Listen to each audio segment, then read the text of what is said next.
آج شام کے اس پہر بھی اڈیالہ جیل میں القادر ٹرسٹ کیس کا مقدمہ سنا جا رہا ہے۔ میں نے جج صاحب سے گزارش کی ہے کہ شدید ٹھنڈ ہے اور اس ٹھنڈ کے ماحول میں باہر میڈیا والے بھی اور اندر وکلاء سائلین بھی، کیونکہ بہت یخ بستہ کمرہ ہے جس میں یہ پروسیڈنگز ہوتی ہیں، بہت بڑا کمرہ ہے، تو میں نے ان سے ریکویسٹ کی ہے کہ آج آپ کو اتنی جلدی کیا ہے کہ اگر آپ اس کو 2-3 دن جو ہے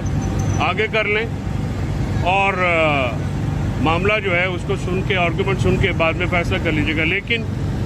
وہ بضد ہیں۔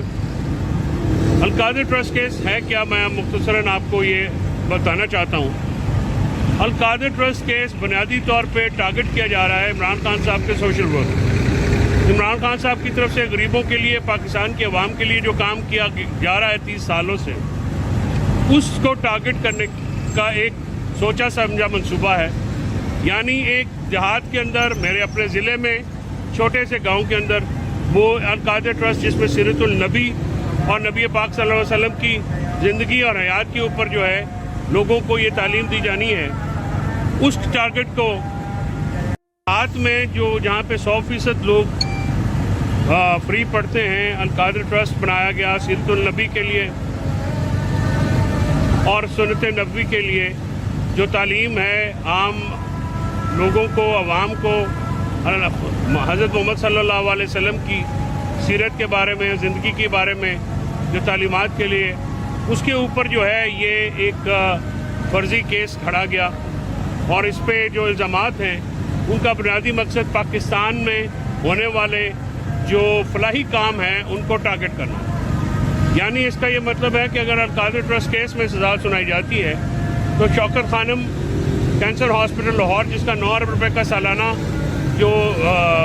خرچہ ہے، جو کہ نقصان ہوتا ہے، ڈیفیسٹ میں ہوتا ہے، وہ عمران خان صاحب اپنی اس کی ذات کی وجہ سے فنڈنگ ہوتی ہے اوورسیز کی طرف سے، جس میں وہ پورا ہوتا ہے۔ اس طرح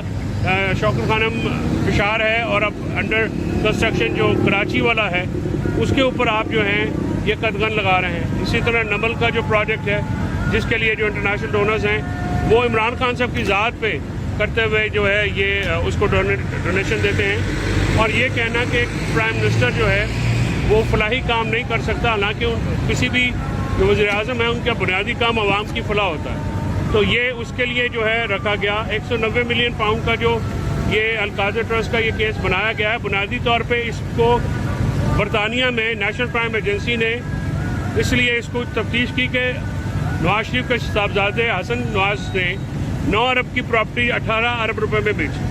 تو انہوں نے کہا کہ یہ سسپیشیس ٹرانزیکشن ہے، اتنی مہنگی پراپرٹی کیسے بکی، اور علی ریاض صاحب نے یہ چیز خریدی۔ اس کے بعد بلاول ہاؤس میں زرداری صاحب نے، جو بلاول ہاؤس لاہور ہے، وہ 5 بلین روپیز کا 5 ارب روپے کا بنایا گیا جب وہ صدر تھے۔ تو یہ جو القادر ٹرسٹ ہے یہ تو غریبوں کے لیے بنایا گیا،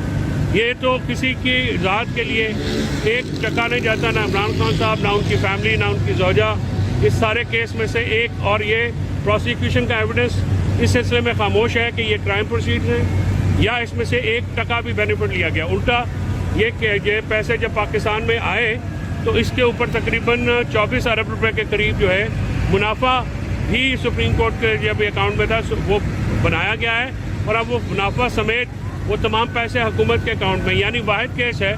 جس میں 1 ٹکے کا نقصان نہیں ہے، لیکن یہ نیب کا کیس بنایا گیا ہے اور ایک مضحکہ خیز بنیادوں کے اوپر یہ کیس بنایا گیا۔ تو یہ کیس کی صورتحال ہے کہ، اور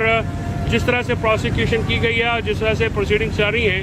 مجھے اس میں کوئی حیرانگی کی بات نہیں ہوگی کہ اگر وہ باقی اتنے زیادہ جعلی کیسز کے ذریعے عمران خان صاحب کو سزا سنا دیں گے تو اس میں مجھے حیرانگی نہیں ہوگی۔ اس کے ساتھ ساتھ سول ڈس اوبیڈینس یعنی سول نافرمانی کی جو کال ہے، وہ عمران خان صاحب نے آج اس پہ بات کرتے ہوئے کہا ہے کہ سنڈے تک اگر ہمارے 2 جائز مطالبات جو ہیں حکومت اگر ان کو تسلیم نہیں کرتی یا ان پہ بات نہیں کرتی تو پھر ہم سنڈے کو یہ جو ہے ہماری موومنٹ شروع ہو جائے گی سول ڈس اوبیڈینس کی۔ یا تو حکومت ہمارے ساتھ مذاکرات کرے یا ہمیں کنونس کر لے پاکستان تحریک انصاف کو کہ وہ ان 2 معاملات کے اوپر مذاکرات کیوں نہیں ہو سکتے، کیونکہ 9 مئی 26 نومبر کے لیے جوڈیشل کمیشن ایک جائز مطالبہ ہے اور اسیران کی رہائی جن کو